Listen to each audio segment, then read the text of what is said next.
When in the 70s, there was a child molester that lived in my hometown. And it wasn't a big deal. It wasn't like, we caught a child molester. It was just like, yeah, that's the house where the child molester lives.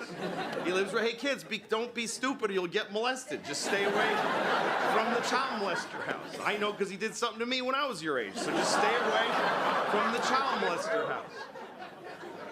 We really did. We had a town child molester. His name was Jean Baptiste. It's a true story. And he liked teenage boys. That's when you would find out, because I was a teenage boy. He didn't like me. I felt a little bad.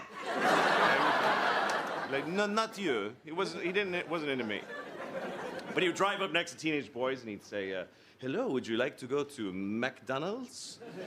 And you're like, no. And he's like, why you don't like McDonald's? And then you're trapped, because of course everybody liked McDonald's. It was the 70s. And then I had one friend who used to get in the car. He'd be like, sure, I'll go. And he'd get in the car. He'd go to McDonald's and eat a burger, and then he'd say, see ya, and he'd just take off. And Jean-Baptiste was like, oh, I did not get to have sex with that child. And he foiled again. But he'd always try. Maybe this time. Because child molesters are very tenacious people. They love molesting childs. It's crazy.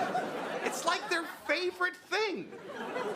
I mean, it's so crazy because when you consider the risk in being a child molester, speaking not of even the damage you're doing, but the risk, there is no worse life available to a human than being a caught child molester.